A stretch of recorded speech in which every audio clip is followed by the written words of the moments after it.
Okay, picture this. You're scrolling. It's, I don't know, the Tuesday afternoon, one of those days where everything is just clicking. Right. You nailed that assignment. Your coffee was perfect. You're just feeling good. And then you open up your feed. Eh, there it is. There it is. Someone you barely know is posting from a first-class seat on their way to Dubai. Or a classmate just shows off this brand new, top-of-the-line gaming PC. Or maybe even simpler. Someone in your circle walks in holding the brand new gadget, that thing everyone wants. Holding it like it's the One Ring. Exactly. And in that one instant, that perfectly fine day, it just ruined. The good feeling drains away, and this heavy, hot knot forms in your stomach. Yeah. And nothing bad has actually happened to you. You haven't lost anything. But that feeling, it's actively stealing your peace. That twisting feeling, it has a name. And the sources we're looking at today call it the happiness thief. It's envy. And in this deep dive, we are going to tackle exactly why this emotion is so uniquely destructive. And we're leaning really heavily on the surprisingly sharp insights of the legendary investor, Charlie Munger. Munger had what a lot of people would call an extreme view on envy. Almost. Hey. Chillingly practical. I mean, this is the guy who helped build Berkshire Hathaway, a multi-billion-dollar empire. And he singles out envy as the absolute worst of the seven deadly sins. The absolute worst. I mean, that's a huge claim. You've got wrath, you've got greed. Why envy? Because for him, it all came down to its lack of utility. He famously said, quote, "It's the only one you can't have any fun with. Right. With gluttony, you get the pleasure of the meal. With lust, there's gratification. But envy, it's just pure corrosive subtraction. It steals your happiness and gives you absolutely nothing back." So our mission today is to really get into Munger's secret for neutralizing this poison. Yeah. This deep dive is all about how to catch that thief in the act and unlock what he called a true superpower. The ability to feel admiration without resenting. Okay, let's break this down with a case study. Let's call it Envy in Action. Yeah, this really illustrates how fast this thief works. We're looking at the story of two friends, let's call them Alex and Jaden. Best friends, basically inseparable, obsessed with the same online games, and they were both really hyped for the launch of the new iPhone. So Jaden, he'd saved up, he convinced his parents, and he actually gets the new iPhone 16 on launch day. He brings it to school. And he's instantly the center of attention. Of course, everyone wants to see the camera, see the new features, and Jaden is just, he's loving it. And Alex is there with his phone, this maybe year-old, totally fine, works perfectly. He forces a smile. He says, "Congrats." But inside, the sources describe this immediate dark shift. It wasn't just that he was disappointed he didn't have the phone. He was actively resentful that Jaden did. And that resentment, it just turned toxic. Alex starts showing all the classic signs. He gets irritable at home, snaps at his family. And he starts pulling away from Jaden. Totally. And online, he's unfollowing people, blocking friends. Their curated, perfect lives are suddenly just too much. And the worst part, which the analysis really zeroes in on, is how it attacked the friendship directly. Yeah. In their games, Alex starts picking these petty, just meaningless fights over nothing. He couldn't separate his own frustration from the relationship. That friendship was genuinely at risk over a gadget. The breakthrough came when Alex's dad noticed this huge mood shift, and he sat his son down. He didn't focus on the phone, right? No, not at all. He focused on the feeling, called it the thief, and he explained this idea that Alex was letting Jaden's good luck dictate his own misery. And this is where Munger's wisdom comes in as the secret weapon. Exactly. The dad brings up Munger's core idea. Learn to admire without resenting. He put it in a really simple equation. Admiration plus zero resentment equals a superpower. A clean equation. And this is something Munger talked about with college students. This wasn't just some abstract moral idea for him. He explained why he chose peace of mind over constantly wanting more, even when his best friends became insanely richer than he was. He said he felt not a twinge of jealousy. Not a twinge, even as his friends became billionaires. He said, and this is the quote that really stands out, "I'd rather be happy for them and keep my peace of mind. Peace of mind is worth way more than an extra $1 billion." Wow. Coming from a man who spent his entire life mastering how to make money. Right. He is explicitly saying that internal calm is more valuable to him than the money he might have gained by being constantly unhappy and chasing what other people had. So for Alex, trying this mindset, it changed things almost instantly. It did. Instead of that hot knot in his stomach, he consciously looked at Jaden's new phone and thought, Okay, that camera really is insane. Good for him. I'm glad he got something he wanted. And the analysis says that once he swapped resentment for admiration, that rock in his chest immediately got lighter, and the friendship was okay again. The facts didn't change. Jaden still had the new phone. Alex still had his old one. But the entire emotional reality shifted, just because Alex chose a different way to process the comparison.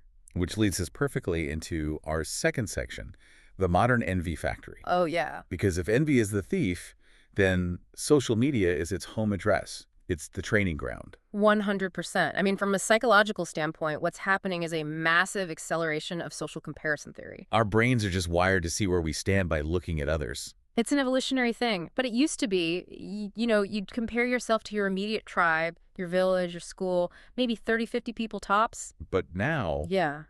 we're comparing our own messy reel, 247 lives, Yeah. against the highlight reels of 8 billion people. And those reels are so misleading. The analysis points this out so clearly.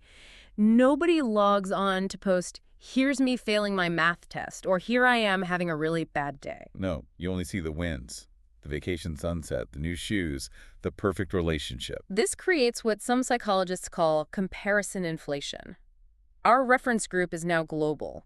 So the baseline for normal success gets artificially inflated by the world's absolute 1%. So you're seeing the richest, the most beautiful, the luckiest people, and they're presented as if they're your peers. And that's why envy feels so much bigger now. It's a game you literally cannot win, and it's designed to make you feel like you're not enough. The sources suggested a really quick experiment for this. Next time you're scrolling, just for 60 seconds, don't just look at the posts. Notice your own internal reaction. Count the stabs. Yeah, count the tiny stabs of, I wish that was me, or why don't I have that? Those little stabs, they're not nothing. That's the thief. That's him picking the lock on your peace of mind. And the more you let that happen, the stronger that resentment pathway gets in your brain. Let's use another analogy to make it clear. The high-level gear test. Okay. You're in a competitive online game lobby. You're using your standard gear, it's fine.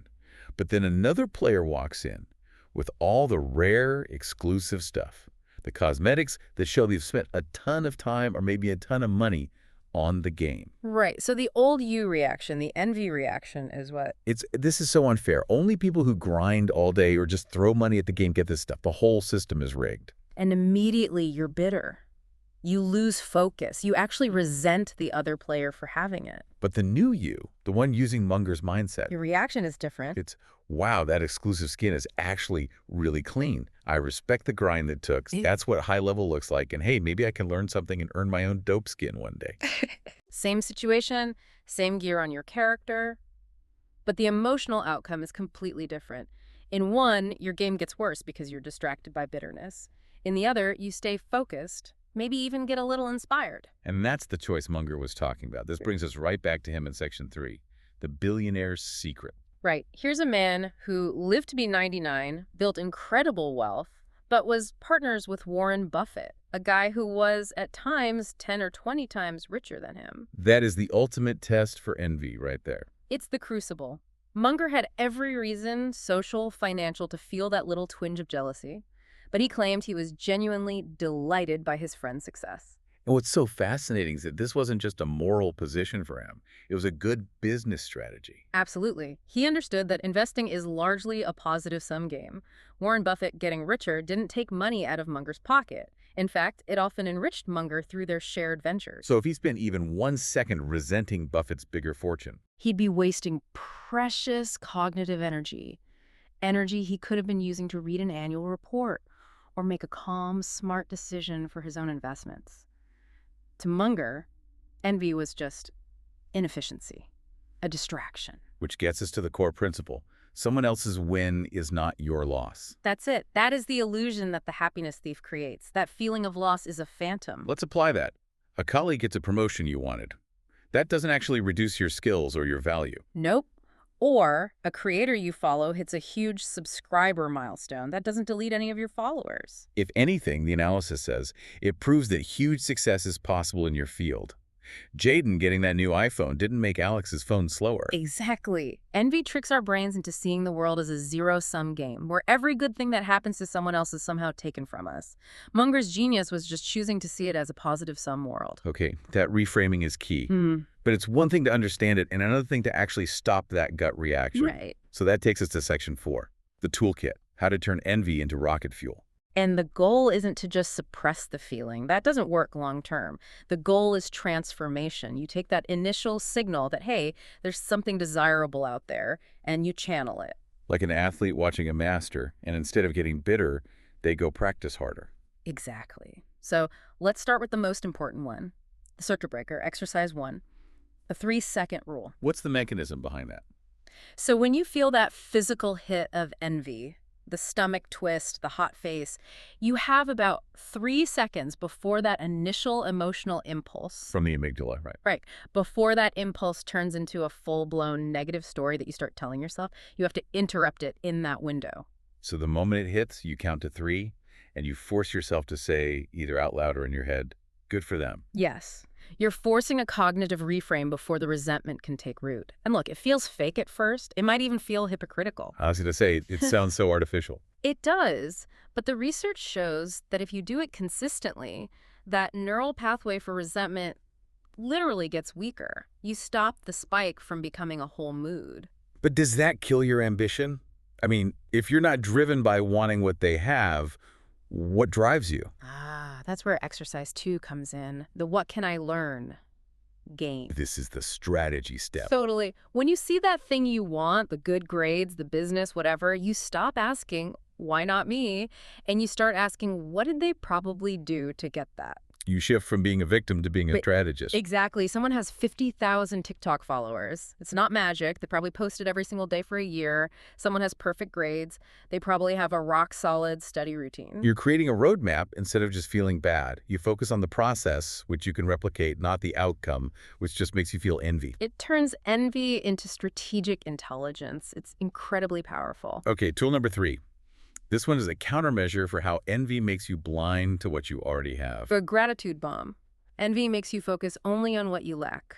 It makes you forget all your own assets. Totally. So the antidote is just overwhelming, conscious gratitude. The idea is simple. Keep a My Wins note on your phone. And every single time you feel that sting of envy, you have to stop and add 3 things you're genuinely thankful for. And this can be tiny things. Anything. My phone still works fine. I have good friends. I ate a good meal today. It just resets your baseline and reminds you that you are not starting from zero. The sources claim that doing this for 30 days straight can make your happiness bulletproof. It builds resilience. And that leads to the final, most advanced move, the ninja level tool. Exercise 4, the send the congrats move. This is the big one. This is a real test of character. When someone you know personally gets the thing you really wanted, the job, the spot on the team, the award, You message them first. you proactively reach out and say, that's awesome. Seriously, congratulations. Oh, your brain will fight you on that so hard. It will give you a million reasons not to do it. A million. But pushing through that resistance is crucial because you are actively choosing generosity over self-pity. And what does that do for you? Well, you feel that initial sting, sure, but it's immediately followed by this massive wave of good feeling. It's the reward for operating with character. You prove to yourself in a very real way that you are bigger than your envy. So, to bring this all together for everyone listening, the final equation from Munger is simple. Admiration plus 0 resentment equals a superpower. When you master this, your own happiness is no longer dependent on how well or how poorly the people around you are doing. You keep your focus, you protect your peace of mind, and, this is a big one, you become the kind of person people want to work with and be around because they know you're genuinely happy for them. So here's your mission for this week, pulled right from this philosophy. First, just try to catch the happiness thief at least 3 times. When you feel it, just name it, out loud or in your head. This is envy. Second, every time you catch it, use the 3-second rule. Force that good for them switch. Third, try the what can I learn game. Just once a day on social media, look for the system behind the success. And fourth, if you're feeling brave, take the ninja level challenge. Send 1 risky congrats message to someone who got something you wanted. Prove to yourself you can beat the thief. The result of all this isn't small. It's a real sustainable jump in your own baseline happiness. A person who can admire without resenting has one of Charlie Munger's most powerful secret weapons. And that kind of emotional control, it really does make you unstoppable.